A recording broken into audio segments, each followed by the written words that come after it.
Y el otro plexo que también proyecta fibras hacia el miembro inferior es el plexo sacro. El plexo sacro. Se llama así, pues se origina de raíces predominantemente sacras y que se encuentran dentro de la cavidad pélvica, delante del sacro. ¿Ok? Delante del sacro. Entonces, este plexo sacro se origina de ramas anteriores de las raíces L4 hasta S4. ¿Correcto? Y va a dar una serie de ramas, todas son colaterales, y la única terminal es el que clásicamente se conoce como nervio ciático. Esa es la única terminal. Todas las demás son ramas colaterales. ¿Estamos de acuerdo? Bien. Lo iremos viendo directamente en la gráfica para que quede claro. Ahí está. El plexo sacro nace de ramas anteriores de las raíces L4 hasta S4. ¿Ok? Ramas todas colaterales, la única terminal el ciático. Ahí está. El primero de ellos, el nervio glúteo superior. El nervio glúteo superior que nace de las raíces L4, L5 y S1. Nervio glúteo superior nace de las raíces L4, L5 y S1. El nervio glúteo inferior que nace de las raíces L5, S1 y S2. Claramente lo ven ahí. El nervio del piriforme que nace de las raíces S1 y S2.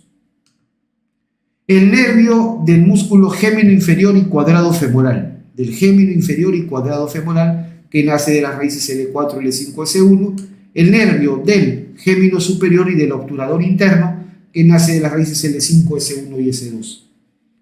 El nervio femoral cutáneo posterior, o cutáneo femoral posterior, que nace de las raíces S1, S2 y S3.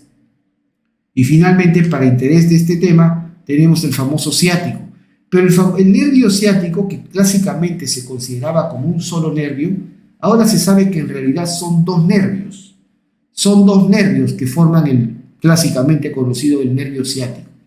¿Cuáles son los dos nervios componentes del nervio ciático? Por un lado tenemos el nervio peroneo común y el otro es el nervio tibial. Estos dos vienen a ser entonces las ramas terminales del plexo sacro. ¿Correcto? Ya no se conoce tanto al nervio ciático, es más que todo por un respeto hacia la historia. Pero el nervio ciático no es un nervio, son dos nervios.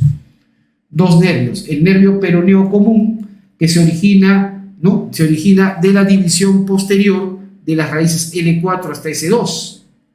L4 hasta S2. Mientras que el nervio tibial se origina de la división anterior de las raíces L4 hasta S3. O sea, son dos nervios con orígenes distintos. ¿Correcto? Bien, peroneo común y tibial. Esas son las ramas del plexo lumbar. Básicamente, ¿qué función cumple cada una? Muy sencillo. El nervio glúteo superior. El nervio glúteo superior es un nervio motor. Inerva a tres músculos. Inerva al glúteo mediano, al glúteo menor y al músculo tensor de la fascia lata. ¿Correcto? El nervio glúteo superior inerva al glúteo mediano, al glúteo menor y al tensor de la fascia lata. Por su parte, el músculo glúteo inferior inerva casi de manera exclusiva al músculo glúteo mayor. Por eso es que al glúteo inferior se le conoce como el nervio del glúteo mayor. ¿Ok? El nervio del piriforme, pues también es un nervio puramente motor. Inerva al músculo piriforme. Nada más, muy sencillo. Luego tenemos acá el nervio del gémino inferior y cuadrado femoral para los músculos que menciona. El gémino superior y obturador interno también para dichos músculos. Este nervio, más bien femoral cutáneo posterior, como su nombre lo dice, es sensitivo. Es el nervio sensitivo de la cara posterior del muslo, el femoral cutáneo posterior. Es el nervio que recoge sensibilidad de la cara posterior del muslo.